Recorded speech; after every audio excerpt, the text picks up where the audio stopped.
Olá, a paz do Senhor, que bom! Hoje nós já estamos na aula de número 2. É um privilégio muito grande poder servir no reino de Deus, poder contribuir com alguns dos irmãos que estão aqui semanalmente no meu canal e juntos nós estamos aprendendo bastante a respeito da aula, do livro de Ezequiel. E na primeira aula eu lancei um desafio, estou muito feliz. Mais ou menos uns 50 irmãos ou mais aceitaram o desafio, já estão lendo e irão ler o livro do profeta Ezequiel neste trimestre, que são apenas 48 capítulos. E eu te convido, se está aqui pela primeira vez, hoje não assistiu minha aula de número 1, também a entrar nesse desafio e vamos juntos ler o livro do profeta Ezequiel. Se você aceitar esse desafio de ler durante esse trimestre, apenas escreve aí nos comentários, eu vou, e eu ficarei sabendo que você também estará lendo esse livro maravilhoso, deste grande homem de Deus. Você que já respondeu, não precisa responder outra vez, meu muito obrigada pelo feedback dos irmãos. E para você que está aqui pela primeira vez, eu sou Jane Martins, sou professora e também superintendente de Escola Bíblica Dominical e tenho como pastor-presidente nosso querido pastor Zacarias Ferreira, um grande homem de Deus. Se você lecionou a aula de número 1 e foi uma bênção a sua aula, então comenta aqui. Muitas igrejas cancelaram a escola de domingo, da lição número 1 de 2 de outubro, devido às eleições. Nós tivemos nossa aula normalmente, foi uma bênção a nossa aula. E se você teve sua aula e foi uma bênção, comente aqui. Quero agradecer a você que também adquiriu o meu comentário, o meu material, meus PDFs. Muito obrigada pela confiança que vocês têm. Então vamos já entrar, vamos aprender bastante hoje também nessa aula de número 2. Hoje nós vamos falar sobre Vem o Fim. E o texto que foi tomado por base está em Ezequiel, capítulo 7, versículo 1 a 10. O que nós precisamos entender? Existem profecias na Bíblia que elas são exatamente para a nação de Israel. Eu não peço pegar essas profecias e querer aplicá-las na minha vida ou na vida da igreja. E, portanto, nós precisamos entender quando Deus fala para Israel e quando Deus está falando para todos, para a igreja, para todas as nações. Então, com um olhar clínico, espiritual, nós precisamos entender. Quando Deus está falando para Israel, e quando Deus de fato está falando para todos nós. Independente da nação, Deus fala conosco e no livro do profeta Ezequiel, Deus falou para todas as nações, inclusive sobre o final de todas as coisas. Esse fim vem que nós estamos tratando aqui no capítulo 7, do versículo 1 a 10 de Ezequiel, é claro que estas profecias eram urgentes, e eram acontecimentos iminentes para a nação de Israel. Mas ele também reflete para a igreja da atualidade, que precisamos nos conscientizar que um dia o fim chegará para a igreja, para as nações, e que haverá uma prestação de contas individual. Cada um de nós, individualmente, prestaremos contas a Deus do que fizemos de bom ou do que fizemos de ruim. Então o capítulo 7 ele vai tratar sobre isso, sobre o fim iminente da nação de Israel. Só relembrando que do capítulo 1 ao 24, essas profecias elas são antes do cerco de Jerusalém. Israel estava em uma posição de soberba, de tão soberba, que eles jamais imaginaram que Deus levaria a cabo todas as ameaças feitas. Eles imaginavam que Deus nunca destruiria o templo de Jerusalém, que Deus destruiria a cidade de Jerusalém, que cessariam os sacrifícios para aquele povo. Afinal de contas, o templo de Jerusalém era uma das maravilhas do mundo e aquele templo pertencia ao povo judeu. Então isso fizeram com que eles ensoberbecessem por causa de possuir uma das maravilhas do mundo. O juízo divino é uma doutrina bíblica que precisa ser ensinada e aprendida.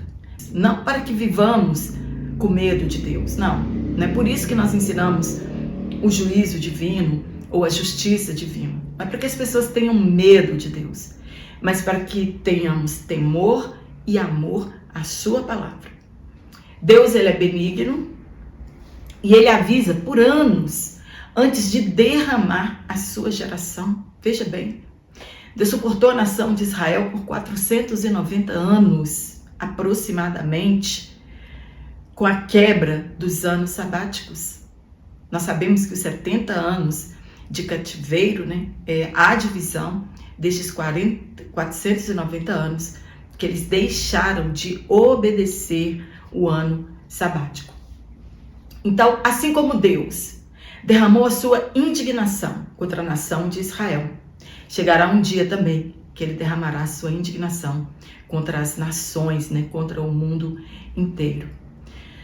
Assim como ele fez com Israel, ele também fará com a nossa geração. Precisamos estar atentos e vigilantes, pois assim como veio o fim para Israel, ele também virá para as nações. Nós encontramos na palavra de Deus que todas as coisas que foram escritas nesse livro, elas foram escritas para advertência nossa, inclusive as profecias do livro do profeta Ezequiel. Vários profetas, eles foram escolhidos por Deus para vacinarem o fim de Israel e o seu recomeço com o remanescente. Sempre houve um remanescente para Israel. E também somente o remanescente da igreja será salvo. Somente aquelas pessoas que continuarem fiéis e firmes, na palavra de Deus e em suas promessas serão salvos. Em outras palavras, somente aqueles que perseverarem até o fim é que serão salvos. Não podemos rejeitar a graça de Deus, pois foi o que a nação de Israel fizera no passado, rejeitaram a graça, esqueceram-se de todos os benefícios e quebraram a aliança que Deus fizera com eles no Monte Sinai. Curvaram-se diante de outros deuses, daqueles deuses que Deus abominava e os proibiu de adorar. Não foi uma missão fácil para Ezequiel profetizar para um povo rebelde e obstinado de coração. Mesmo estando em cativeiro, longe de Jerusalém, mesmo assim, continuaram a rebelar-se contra a palavra de Deus.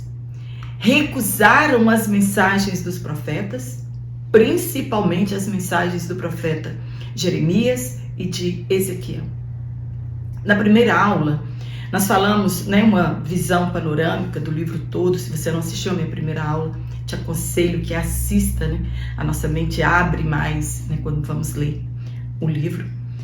Falamos sobre a vida do profeta, aprendemos a sua origem, o seu ministério, a sua chamada. Israel era um povo tão rebelde que Deus afirmou a Ezequiel que se o tivesse mandado a nações estranhas, de língua difícil, os tais o teriam ouvido.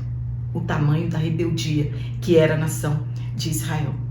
Deus chamou Ezequiel e disse que ele seria um sinal maravilhoso para a nação de Israel. Foi chamado para ser profeta e atalaia de Deus. Ele encenou o cerco de Jerusalém, colocando tijolo e o fortificou. Construiu uma tranqueira ao redor daquele tijolo, que tipificava Israel e Judá.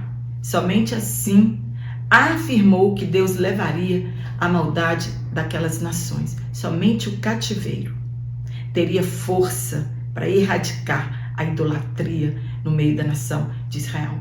E assim ele fez por 390 dias, deitando de um lado, e 40 dias deitando do outro lado. Ele raspou o cabelo e barba, repartiu o seu cabelo, colocando fogo em algumas partes, guardando algumas partes, soltando algumas partes no ar. O castigo viria àquela nação, porque o pecado deles era maior do que as nações ao redor. Eles praticavam coisas muito mais abomináveis a Deus do que as nações vizinhas. O ardor de Deus, da ira de Deus, seria tanto que os pais devorariam seus filhos e seriam espalhados os remanescentes a todos os ventos. Deus, então, satisfaria o seu furor e se consolaria, e saberiam que Ele era o Deus, o Todo-Poderoso, o Senhor de todas as coisas. No capítulo 6, Ezequiel, ele profetiza contra os montes e os outeiros. Claro que as profecias são contra as pessoas e não contra os montes, nem contra as árvores, porque não foram eles, né, que pecaram, não foi a natureza que pecou, e sim os homens que pecaram. Porque ali nos montes e nos outeiros, eles ofereciam sacrifícios aos deuses pagãos e não ao Deus que os criara. No primeiro tópico, nós vamos falar sobre a profecia do fim. Primeiro ponto, introdução. O profeta no passado, ele usava frases de introdução à sua profecia para dar autoridade às suas palavras. E que o povo soubesse que era Deus que falava e não o profeta. Isso mostra que Deus é a fonte das profecias. Ninguém pode profetizar de vontade própria. Deus fez com que Ezequiel comesse o rolo com as palavras de Deus. Elas precisavam estar dentro dele, no estômago, na mente e no coração. Este era o propósito dele comer aquele rolo, né? As palavras de Deus. Ezequiel, então, ele profetiza sobre a responsabilidade individual de cada um. Muitos judeus naquele tempo, eles colocavam a culpa em Deus pelos acontecimentos que estavam sobrevindo sobre eles. Sobre a situação que eles estavam vivendo, eles não olhavam para si, mas lançavam a culpa em Deus pelo que eles estavam vivendo. Ou outros colocavam a culpa em seus antepassados. Será que a cena não é parecida com a cena do Éden, quando nenhum deles reconheceu a sua culpa? Será que nós não estamos fazendo também a mesma coisa? E também hoje, alguns colocam a culpa em Deus e não em seus pecados. Ah, minha vida está assim porque Deus não me vê, Deus não olha para mim. E não olhamos para dentro de nós, se estamos pecando contra Deus. Assim como a culpa foi da nação de Israel por todas as atrocidades que chegaram até eles, assim hoje. O mundo está nesta situação. Não é por causa de Deus, porque Deus afastou do mundo, não. É por causa do pecado que está no mundo. Muitos estão sendo destruídos por insistirem em viver uma vida longe de Deus. Ezequiel, ele realizou sermões práticos. O que isso quer dizer? A sua vida serviu de exemplo para os judeus. Ezequiel não somente falava, mas ele vivia aquilo que ele estava dizendo para a nação de Israel. Tudo o que ia acontecer com aquela nação, ele primeiro colocava em prática em sua vida. A vida dele, os seus sermões práticos, falou com os acontecimentos, né, da vida das pessoas, e também a vida dele foi um exemplo para eles. Ele viveu na prática os juízos vindouros. Nem assim o povo ouviu e mudou o comportamento. Quando nós lemos, abre aspas, assim diz o Senhor, fecha aspas, Ezequiel estava reafirmando aos judeus que era Deus que estava no controle de todas as coisas. Deus nunca perdeu o controle das coisas. Deus estava avisando que o dia do acerto de contas havia chegado e não tinha como escapar dele. Israel fora chamado para ser luz dos gentios. Assim como nós, individualmente, e a igreja, fomos chamados para ser luz do mundo. Conduzir os pecadores a Cristo. A nação de Israel, ela tinha como missão conduzir as outras nações a Deus. E ao contrário, corromperam-se juntamente com as nações pagãs. Ponto 2. Extensão. Qual a extensão da profecia de destruição? Qual era a sua extensão? Todas as terras seriam atingidas com o juízo divino. A expressão Adam, Israel, entre aspas, em hebraico, aparece 17 vezes no livro de Israel como, abre aspas, terra de Israel. Seria todo o território de Israel, não somente um lugar, mas também outras nações, elas seriam afetadas. Isso fica claro pela expressão escatológica, entre aspas. Vem o fim vem sobre os 4 cantos da terra. Eu só quero abrir um parênteses aqui, que há muitos séculos atrás, muitos estudiosos afirmavam que a terra, o globo terrestre era quadrado, porque a Bíblia fala sobre os 4 cantos da terra. Mas nós sabemos que aqui está falando sobre os pontos cardeais da terra, norte, sul, leste e oeste. Então isso se refere aos pontos cardeais, portanto, toda a terra. Em Isaías, no capítulo 11 e o versículo 12, se refere quando Deus tornar a congregar os judeus de toda a terra, dos 4 cantos. E em Apocalipse 7:1, trata dos 4 anjos que estavam posicionados nos 4 cantos da terra. Deus está dizendo entre linhas, abre aspas, não há como escapar das minhas mãos, fecha aspas. A idolatria do povo contaminou a terra e o templo. E Ezequiel estava advertindo a eles que o fim viria sobre eles. E a Babilônia era a vara de Deus para a correção do povo. No ponto 3, quando isso ia acontecer? Quando o fim estava predito, seria o tempo do fim para eles? E quando será o fim para nós da atualidade? A profecia, ela diz, abre aspas, agora vem o fim sobre ti, fecha aspas.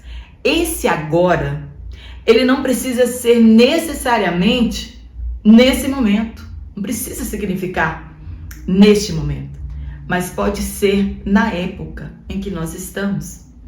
É o que aconteceu com a nação de Israel. Por isso que, por diversas vezes, eles não acreditavam nos profetas. Ezequiel profetizou aos cativos e essa profecia foi dada há 7 anos antes do cerco, em 586 a.C. Ele anunciou que seria naquele tempo, em breve. O fim era iminente, como descreve o hebraico atá, agora.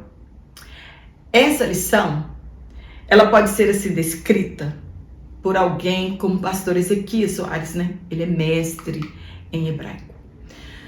Então nós não precisamos ficar repetindo muito isso na nossa sala de aula, Porque nós vamos ficar parecendo papagaio, já que nós não falamos, o idioma, não entendemos muito bem o idioma. Mas se ele está falando aqui, porque ele entende e sabe disso. Deus disse que depressa derramaria seu furor. Algumas coisas já estavam acontecendo lá em Jerusalém, mas o juízo final para eles ainda estava por vir. Ezequiel disse, abre aspas, eis aqui o dia, eis que vem, fecha aspas. Isso fala da urgência, né? Quando ele começa a repetir essas frases, né? Vem o fim vem, o fim vem. Ele está falando da urgência, né? E quão rápido iria acontecer estas coisas. A aliança de Deus com Israel era somente uma. Eles deviam amar, adorar e temer o único Deus. E tudo seriam bênçãos em suas vidas. Mas eles preferiram seguir seus próprios caminhos e serem como as nações vizinhas. Hoje não é diferente. Muitos cristãos estão seguindo seu próprio caminho e sendo como o mundo, esquecendo-se que assim como Deus tratou aquela congregação do passado, Ele tratará com a congregação do presente. Você acha que Deus não está contemplando a corrupção generalizada das nações? A corrupção no meio das igrejas? Cada um fazendo o que acha certo? Será que não?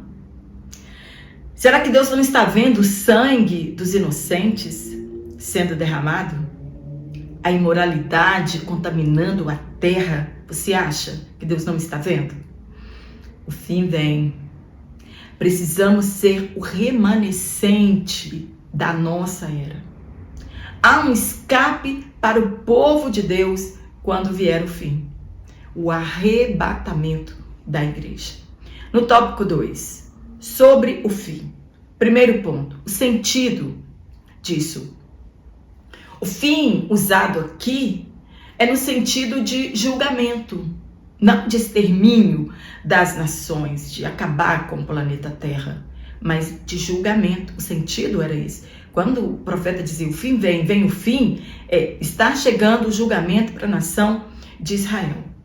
Como desconhecemos o grego, nós não vamos nos ater muito nisso aqui, né? Porque nós desconhecemos a língua e ficaremos repetindo coisas que nós não sabemos, né? Então vamos deixar aqui somente para o pastor Ezequias. O importante é nós entendermos o que realmente Deus quis dizer com a palavra fim aqui neste texto. Então, aqui, o fim, neste texto, está no sentido de julgamento da nação. Seu sentido aqui é destruição, ruína, morte, condenação ou julgamento. Como exemplo, nós temos o julgamento da destruição da terra, como está registrado em Gênesis, quando Deus disse a Noé que era vindo o fim de toda terra, de toda carne. Uma nação que tinha a coroa da glória de Deus, teceram para si uma coroa de pecado, envergonharam ao Deus soberano. Deveriam sim ser punidos para servirem de exemplo para outras nações, para servirem de exemplo para a igreja da atualidade. No ponto 2, expressões repetidas sobre o fim. Olha, vou te dar um exemplo aqui. Quando um filho nosso, ele faz coisas que nós não queremos que ele faça e desejamos chamar sua atenção para esse sentimento, apenas repetimos seu nome como força de expressão. Vou dar um exemplo aqui, eu tenho um filho que chama Pedro. Então, quando eu digo para ele, Pedro, Pedro, estou reforçando. Essa repetição, ela tem um sentido. Será que Ezequiel, ele estava querendo era causar pânico nas pessoas, repetindo numa frase, no outro versículo, o fim vem, o fim vem, o fim vem, vem o fim. Ele estava causando era pânico? Não. Ele estava trazendo um alerta para o povo, que o julgamento de Deus estava às portas para aquela nação. O povo da aliança, por anos, foram chamados ao arrependimento e não deram ouvidos à voz de Deus. Agora estavam sendo informados que o juízo divino era iminente e real. Desde os dias de Josias, do rei Josias, Deus queria destruir a nação de Israel. Mas por causa da justiça de Josias, Deus o poupou e disse que aquele acontecimento, aquele acerto de contas, ele seria para a próxima geração, mas a destruição viria sim. Não havia nada, nem ninguém que impedisse Deus de derramar seu juízo sobre Jerusalém. No ponto 3, a repetição da sentença. Qual o objetivo desse juízo? Por que Deus estava dando uma punição tão severa para a nação de Israel? Era preciso erradicar a idolatria do meio do povo de Israel. E somente os 70 anos de cativeiro conseguiu erradicar a idolatria. Somente os 70 anos do cativeiro permitiu que a terra descansasse os seus anos sabáticos que eles profanaram. E porque quebraram a aliança feita no Sinai. Não podemos nos surpreender com a intensidade desse juízo, pois ele é compatível com a natureza de Deus. Muitas pessoas dizem: Deus não levará as pessoas para o inferno, Deus ele é amor. São sentimentos de Deus que não se misturam. Amor, sua justiça e o zelo pelo seu nome. Deus não mistura esses sentimentos. Deus não permitirá que jamais o seu nome seja difamado. Precisamos lembrar que ele é amor, mas ele também é fogo consumidor. Israel pagou com a vida o desprezo e a humilhação por terem difamado o nome de Deus. Eles desprezaram a aliança. Todos estão sendo informados de antemão. Deus não faz nada sem aviso prévio. Todos estão sendo avisados sobre a causa da destruição. E Deus lhes dá a oportunidade de arrependimento. Mas a nação de Israel não quis ouvir a voz de Deus. Nós também temos a oportunidade de arrependimento também. O mundo está tendo essa oportunidade em nossos dias. Porque nós somos seres morais e prestaremos contas a Deus um dia pelos nossos atos, tanto bons quanto os ruins. Deus tratará a julgamento, Ele trará a julgamento todos os nossos atos, inclusive os pecados escondidos. Eles serão revelados naquele dia. Ou mesmo nossas coisas boas que fizemos ocultamente, Deus também trará à tona. Devemos temer a Deus. O fim de todas as coisas é temer a Deus. No último tópico, nós vamos falar sobre o inimigo.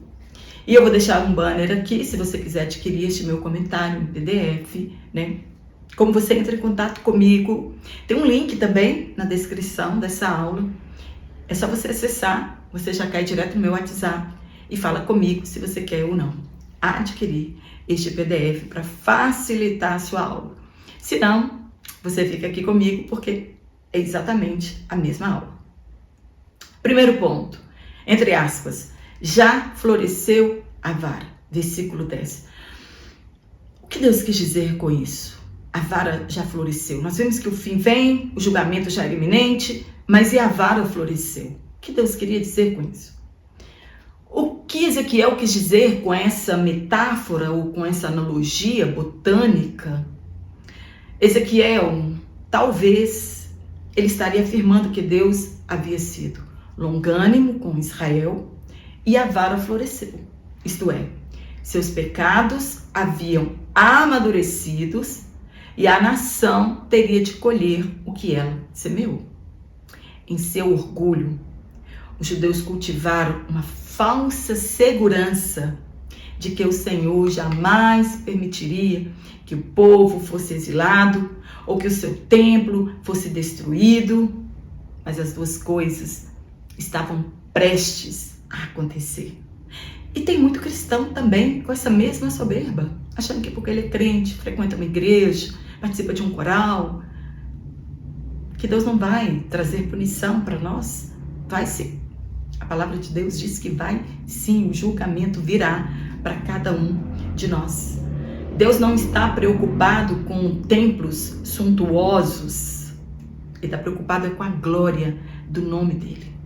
Infelizmente, hoje muitos desviados acreditam que Deus não permitirá que eles sejam condenados ao inferno por serem quem são, ou pelo que foram, talvez, ou por serem filhos de crentes fiéis, né? Tem muitos pais imaginando que não virá juízo sobre seus filhos porque eles são fiéis a Deus. Olha, não podemos nos iludir com isso e criar esta falsa segurança dentro de nós.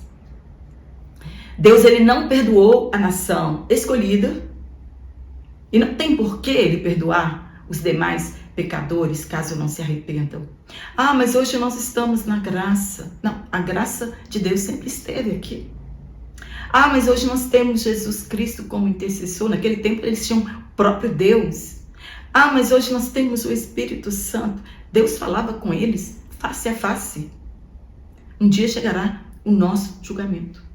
O profeta Isaías também usou uma figura semelhante, é o que nosso comentarista trata aqui na lição, para descrever a invasão da Assíria, com a diferença de que ele viu os invasores como vara na mão de Deus. Se essa é a figura que Ezequiel tinha em mente, né? Babilônia como vara na mão de Deus, então Nabucodonosor era essa vara, e o florescer significa que havia chegado a hora de Deus castigar o seu povo. E o castigo, a vara, era Nabucodonosor nas mãos de Deus para punir a nação de Israel por seus pecados.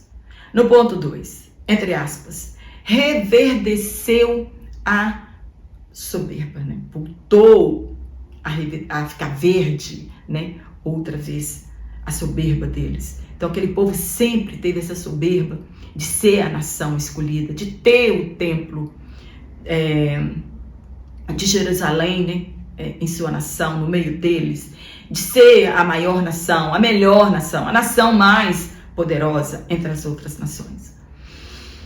Eles só não entendiam que a sentença dos judeus já estava traçada. Foi Deus que deu o juízo ao povo. E eles pagariam um preço altíssimo por causa da desobediência. Porém, Nabucodonosor, ele ultrapassou os limites dados por Deus. E passou a acreditar que foi por causa do poder dele, da força dele, que ele operou todas aquelas coisas. E a história nos conta que para quebrar a soberba de Nabucodonosor, Deus o fez pastar com os animais do campo. Não é porque somos a igreja de Cristo, porque somos o povo de Deus, somos o melhor povo do mundo, ou somos superiores às outras pessoas. Não podemos ter essa soberba. O rei, ele foi muito cruel com a nação, muito cruel. Além daquilo que Deus o tinha mandado fazer, né? Deus nos dá uma missão e nós queremos fazer além daquilo que Deus nos mandou fazer. Ele mandou enforcar os príncipes, matou os filhos de Zedequias na frente dele, matou os príncipes que estavam com ele na fuga, levou-os todos em Ribla, sem misericórdia, matou a todos, vazou os olhos de Zedequias e o levou acorrentado para a Babilônia, e lá ele morreu. As mulheres virgens no cerco, na invasão de Jerusalém, elas foram violentadas, as virgens foram forçadas. Ele assolou os pobres com a miséria sem ter nenhuma misericórdia deles. estes governantes hoje que fazem o mesmo, será que eles acreditam que Deus não está vendo?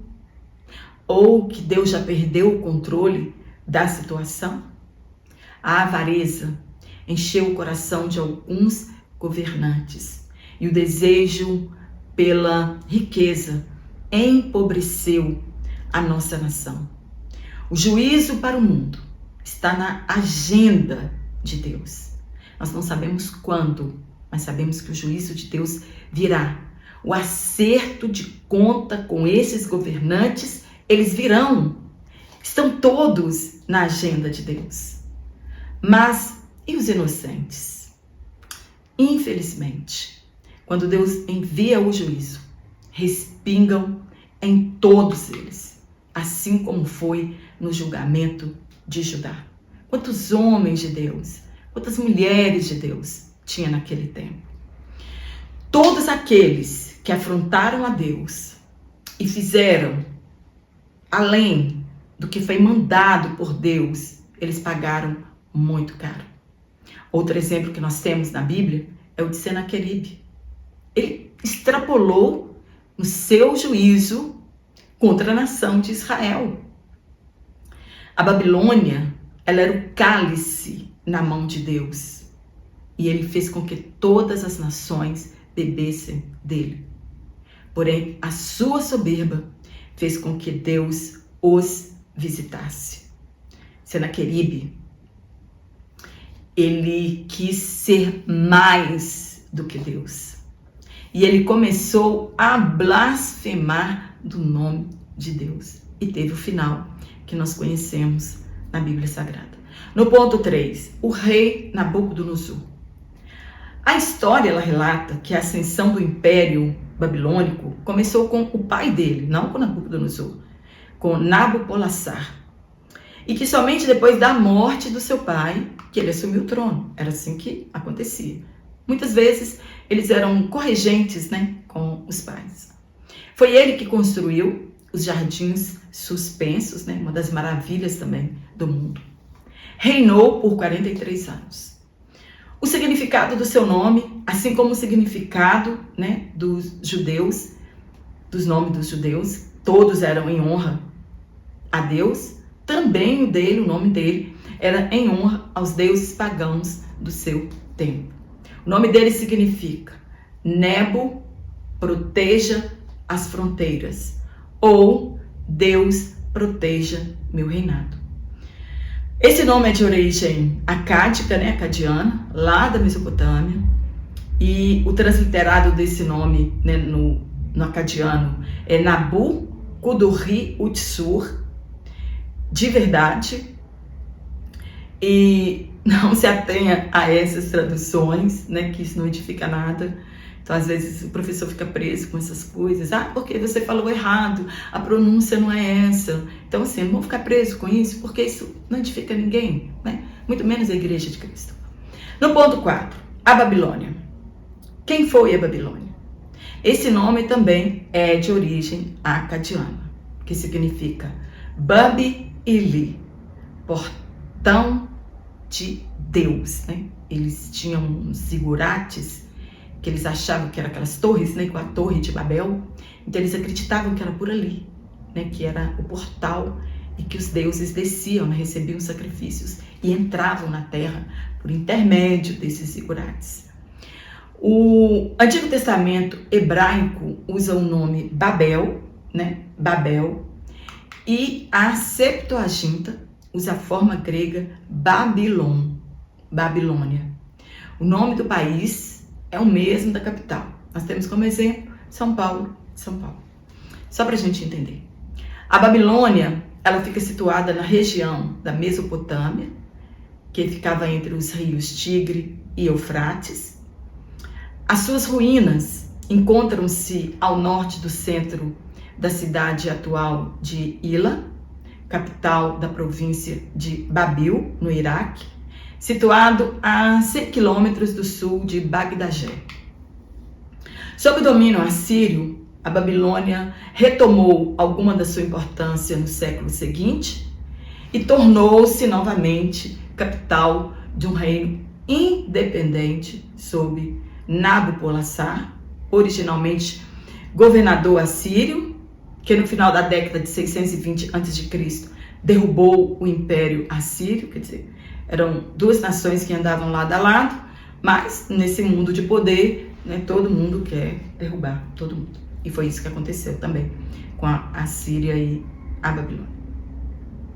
A cidade então conheceu um novo apogeu, principalmente durante o reinado de Nabucodonosor, em 605 e 562 a.C., que era filho de Nabopolassar. Caldeus e babilônicos, no princípio, eram povos distintos. Desde os tempos de Abraão, haviam diversas tribos semitas que povoavam o norte do Golfo Pérsico, no sul da Babilônia. Amém? Espero ter te ajudado com esse comentário. Se você gostou, dá um curtir aqui na minha aula. Isso ajuda, faz com que meu canal cresça e chegue ao alcance de outras pessoas. Seu comentário também ajuda muito o meu canal a chegar ao alcance de outras pessoas, e que também eu possa ajudar outras pessoas com este comentário. Se você deixou de receber as minhas aulas semanalmente, desative os sininhos das notificações, espera 10 segundinhos, ative novamente e você continuará recebendo as minhas aulas semanalmente. Se você está aqui semanalmente e ainda não se inscreveu, se inscreva no meu canal. Que Deus, na pessoa de Jesus Cristo, continue te abençoando, abençoando a sua vida.